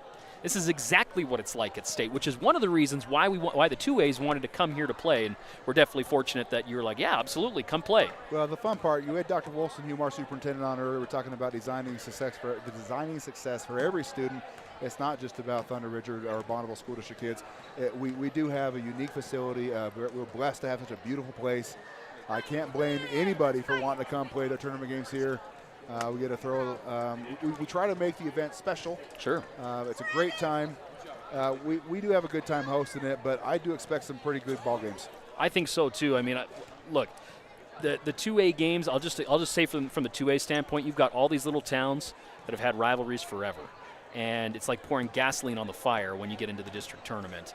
And I don't want to call it the vitriol, but the vitriol that between those two towns. And quite honestly, our conference this year is pretty dang even.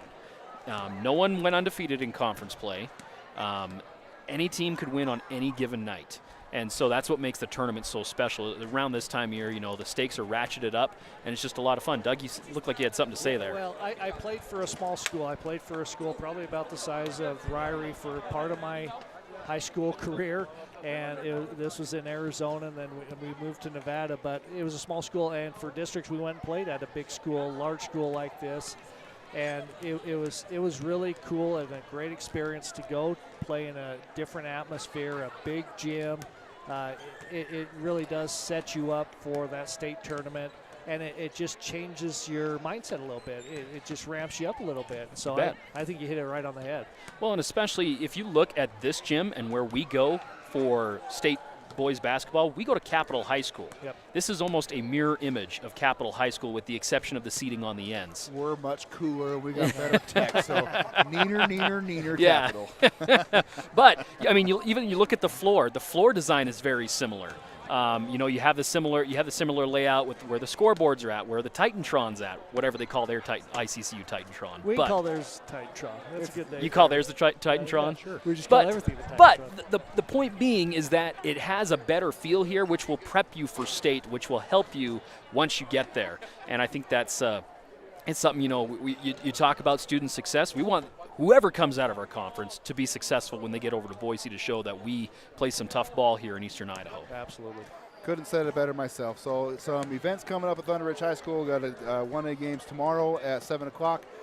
We will be on the road Thursday at Madison, 7 o'clock. Depends on what happens in that game. Whether we play Saturday or not is to be determined. Rigby will travel to Highlands Thursday at 7 o'clock. That's that right. game will be held at, I believe, Century High School, given some other tournament and building conflicts there. I think I heard they're going to play that game at Century. So if I'm wrong on that one, I apologize, but a lot of basketball yet to be played. This conference tournament is anything but over. It's still Madison's to lose for sure, but there's no better role than to come in and play the guy that rocks the party.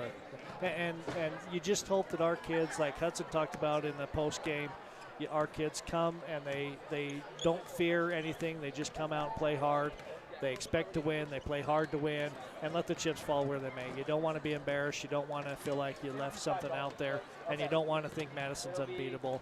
So you just want their kids to come out and play hard and expect to win, and then you let the chips fall where they may, and you see how things turn out. We just want to go compete. That's the goal. Absolutely. That's the objective. Well, I think it's probably the right thing. Matt Harris joined us on here for our final post-game thoughts, and I wanted to give another shout-out to Matt. Thank you for bringing all this fancy computer equipment. It is quite the ride here. The broadcast was – I didn't see any lagging or dragging, and I think overall things were awesome. I hope they could hear us okay. Well, I was listening up there, so as I was doing the camera, and it sounded pretty good to me. So, well, our deal will remain live. That so long as we don't get any real true hate mail, which we haven't gotten any yet, I might be willing to do this again with you, boss. Let's do it again. We'll plan on, if not Saturday night, we'll plan on Tuesday night. That'll be our number one time. Let's work that the other way. We're going to hope for Tuesday, but we'll be prepared for Saturday. How's that sound? Sounds good. Yep. All right. For Matt Harris out at Ryrie High School, I'm Travis Hobson, athletic at Thunder Ridge High School. Doug McLaren, principal at Thunder Ridge High School. We gone. Sign us off. We're out. We're gone. No, we